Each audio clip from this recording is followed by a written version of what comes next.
It is Saturday. You have absolutely nothing to do.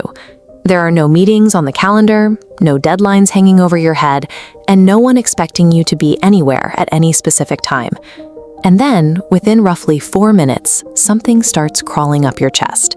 It is a low, humming, buzzing sensation.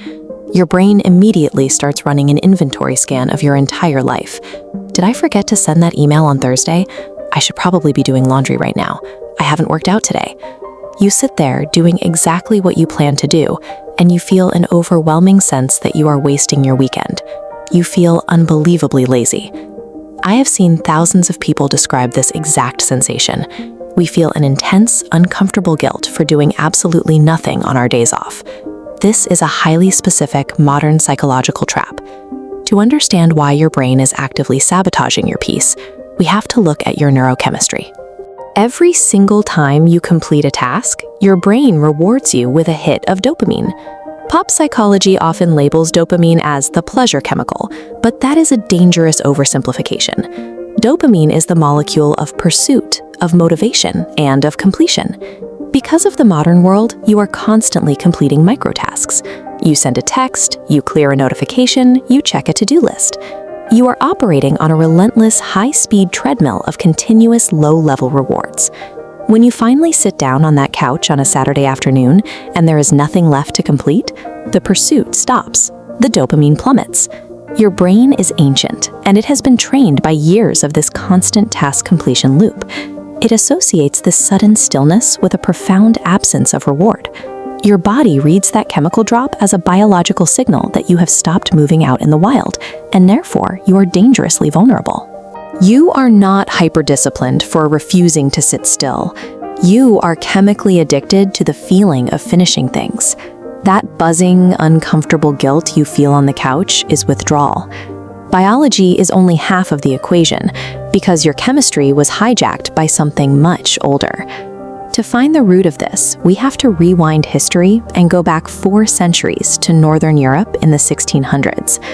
A specific group of Protestant theologians, particularly the Calvinists, followers of John Calvin, who formed a major branch of Protestantism, began teaching a concept that would quietly and permanently reshape how human beings relate to their own labor. Before this era, you worked to survive. If you had enough to eat, you stopped working.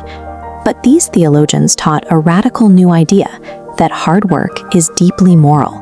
They framed human labor as a spiritual calling.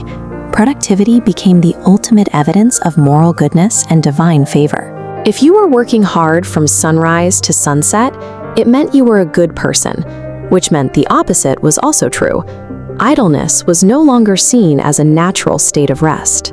Idleness became a literal sin. Busy equaled blessed, and idle equaled condemned. This was framed as the ultimate spiritual truth.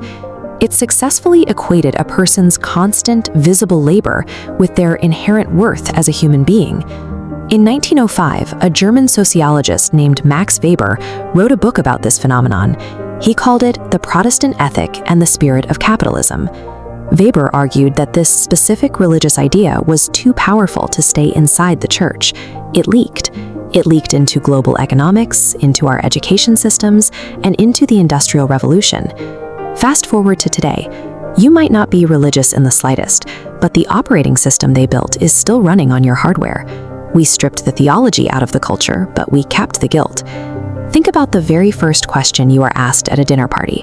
What do? You feel the immediate urge to justify your existence with your job title. We have deeply internalized a system that measures human beings exclusively in units of productivity. So when you are sitting on the couch on a Saturday, your output is 0, and your brain sends you a terrifying message that your value as a human being is currently 0. Here is the brutal truth the modern economy does not want you to realize. Busyness and productivity are not the same thing. Most of what you do when you are feeling productive is nothing more than performative motion. You fill your time with tasks specifically because empty time feels psychologically dangerous. This animated bar chart compares the meaningful output of exhausted 60-hour-a-week workers on the left against workers who take deliberate rest on the right. The data reveals absolutely no significant difference in output. The busy group wasn't accomplishing more, they were just more tired. You don't rest because you haven't finished everything on your list, but you will never finish everything. The to-do list is infinite by design. If your permission to rest depends on finishing your work, you will quite literally never rest until you are dead. Stillness is not the absence of productivity. It is the very foundation underneath everything you will ever build. It is the soil from which actual, meaningful creativity and mental stability grow. You do not need to earn stillness.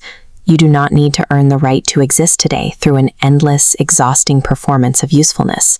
You do not need to justify the space you take up in the universe by attaching a receipt of your daily output. So the next time it is Saturday and you sit on the couch and that low, buzzing guilt starts to crawl up your chest, let it buzz. Keep your hands relaxed and open. Make the conscious choice not to fight it, and then let it go. Rest is not a conditional reward you buy with endless suffering. It is a biological necessity. It is time you finally stop apologizing for taking a breath.